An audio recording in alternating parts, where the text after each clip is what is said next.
L'association Colosse au pied d'argile est une association qui a été fondée par un ancien rugbyman professionnel qui s'appelle Sébastien Bouel. Et justement, le but de notre association, c'est de lutter contre les violences, le harcèlement, le bizutage.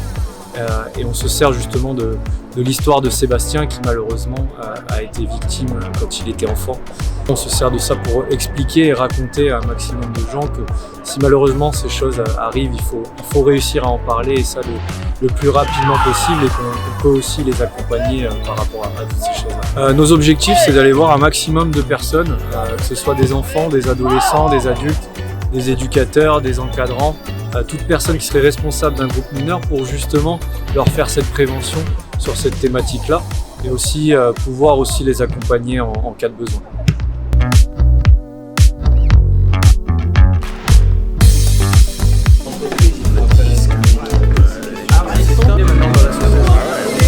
On est devenu une grosse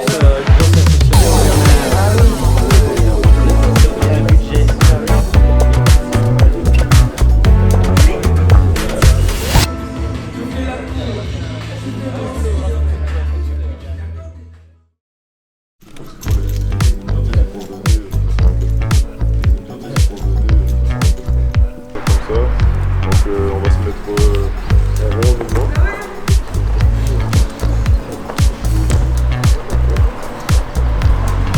Ça va taper ou ça?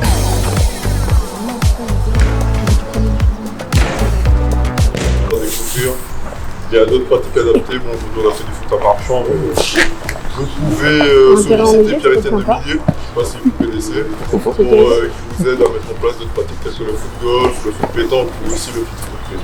Voilà, merci une fois d'avoir participé, d'avoir contribué.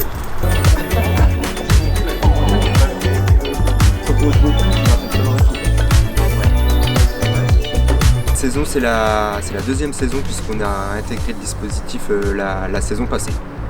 L'action phare qu'on a mis en place la saison passée, c'est l'autotest parent. C'est une action ludique et éducative justement à destination des parents de nos licenciés.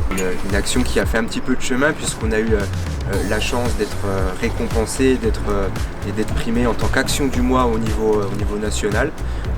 C'est une très belle récompense puisqu'on a eu l'occasion du coup de participer à une émission au siège de la FFF pour la défendre et présenter un petit peu ce dispositif. Alors, devenir club lieu de vie, ou le redevenir, puisqu'il y a des clubs qui l'étaient et qui ne le sont plus, c'est une démarche, c'est un état d'esprit. Alors déjà, il faut candidater, et ensuite il faut avoir des projets autour de ça. La base, c'est avoir un clubhouse et un lieu d'accueil, et derrière, c'est pouvoir lancer des projets éducatifs au service du football.